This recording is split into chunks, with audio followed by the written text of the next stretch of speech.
Former FBI Deputy Director Andrew McCabe, like so many of his peers after being fired, has written a book about the Trump presidency. And of course, it's lots of fun. But there's actually a lot of details in here that a lot of us already probably know about the Trump White House, about the administration. Nonetheless, I want to go through some of them because they are fun and interesting.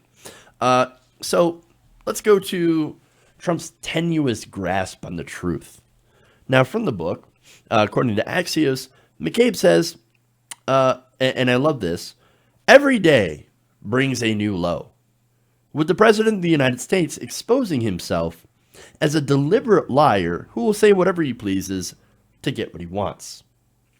And obviously, he will also do whatever he wants, or try to do whatever he wants, or get other people to try to do whatever he wants, even if it's illegal. And we've had that story before as well. So, but look, those of you who've watched the show before or are actually, following what's going on with the Trump presidency, you already know this, right? You're like, shocker, right? But again, we have more people that have worked with him, and in this case, investigated him, and they're saying he lies constantly. He cannot help himself. And we know that. We know he can't help himself. It's obvious. Now, unfortunately, there's a lot of his supporters that don't believe that, even with the evidence right in their faces. I mean, there's no wall being built right now. Yes, there is now apparently going to be a state of emergency, and that's breaking news. But even that state of emergency, there's going to be a gigantic court fight. So that's going to get probably dragged on for quite some time.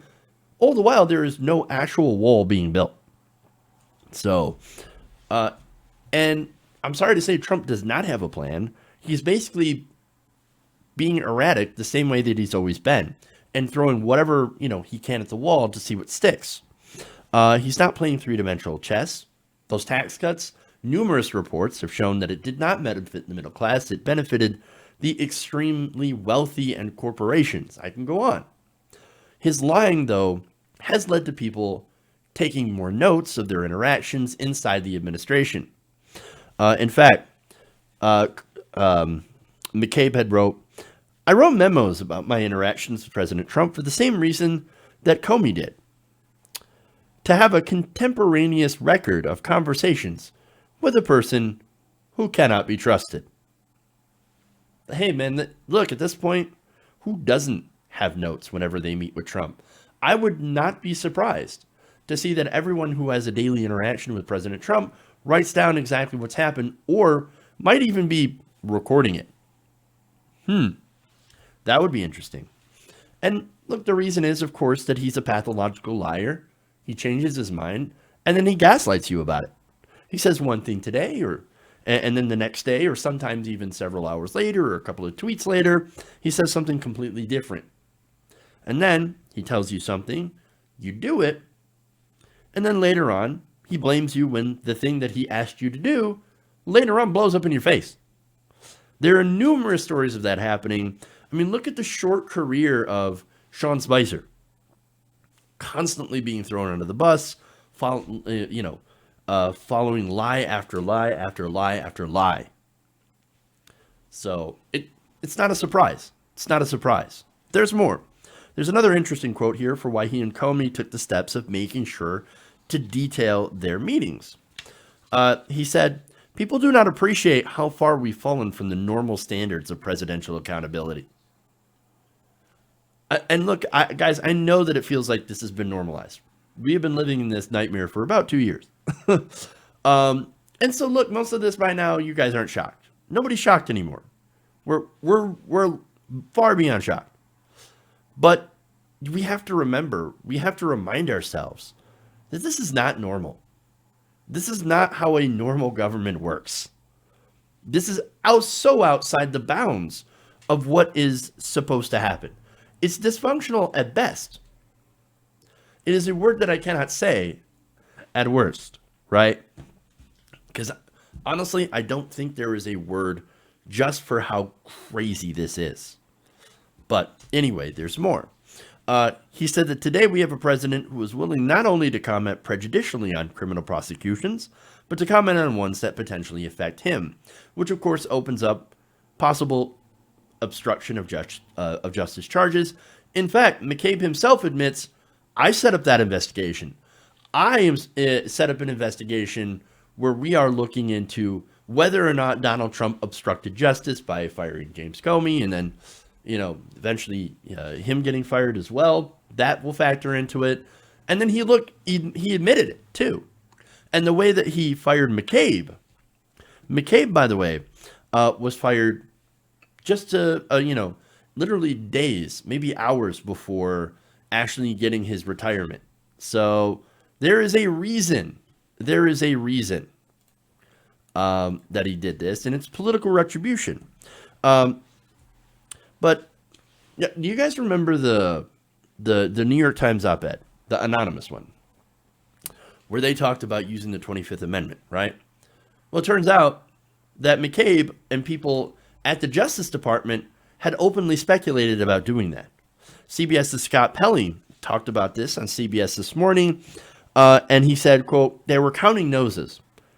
They were not asking cabinet members whether they would vote for or against removing the president, but they were speculating."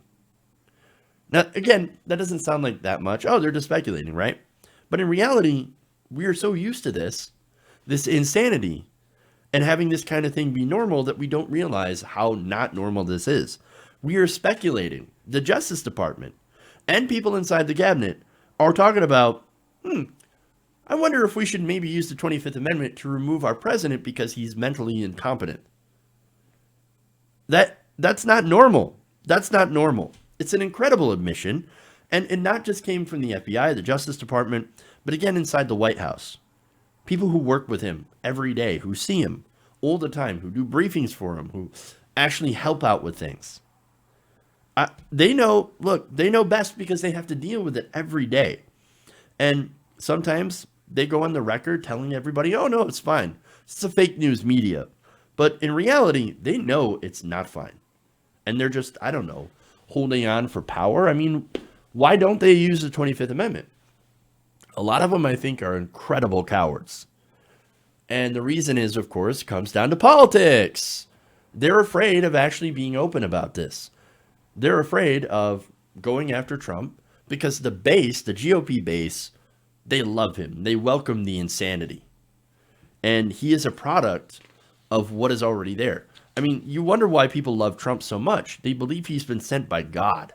They're the evangelicals. And of course, there are people that have bought into the massive amounts of fake news being put out by right-wing pundits and Fox News, etc. And then there are just cultists. And then, of course, there are the people that go, I don't care what he does. I don't care what he says. I don't care what he does. He hates the same people that I hate. And he wants to do something about it. Well, that's good enough for me. And that just shows you that he's not an aberration. He is a reflection of the modern Republican base. Racist, misogynistic, selfish, greedy, believers in conspiracy theories. They consume conspiracy theories all the time. They're anti-science, anti-fact, and they're filled with some of the most obvious projection that anybody's ever seen. They project their insecurities. They project what they want to do to other people onto liberals, onto Democrats. And in all of that, Trump is their voice. It's their guy. He hates who they hate, or pretends to do so. And maybe he's running the most elaborate con I've ever seen. But I think in reality, no, he's just like them. He is the Fox News president. And he's got the money and power that he never earned. And he uses that money and power to crush people every single day. And there is, of course, him not backing a plan, for example, to pay people that were hurt during her shutdown. The federal contractors. No, I'm not going to pay them. I'm going to stiff them. They did the work anyway. They were furloughed. But I'm not going to give them money. How many times have we seen that? And, of course, the Republicans, his base is like, yes, crush those other people, those government workers. I don't care about them. That's why it's their guy. He's living their dream, and they absolutely love him for it. And that's all while the rest of us are living in a nightmare. No, we do have to get him out. I 25th Amendment, right? 25th Amendment. I don't know what's going to happen with the Mueller investigation, if that's going to be enough. I don't know. I am a little concerned about that. If they're going to only talk about collusion and not go after money laundering, etc., financial crimes, or any other sort of criminal element, then I don't think they're going to get him. I don't think they're going to get enough to remove him. And if that case, if that doesn't happen, then we've got to make sure that the Democrats run a candidate that can destroy him in 2020. If not, we're screwed. Hey guys, hopefully you enjoyed that free video. Now I'm going to have to ask you a favor. Between the demonetization and the YouTube algorithm messing around with view counts, etc., we're having a hard time adjusting to the new YouTube reality, which is where you guys come in. See, we have a Patreon, patreon.com/TYTNation, set up to help us rely on you guys, the viewers, instead of big corporate ads. Look, you know the show. You know how I'm not in favor of big corporations anyway.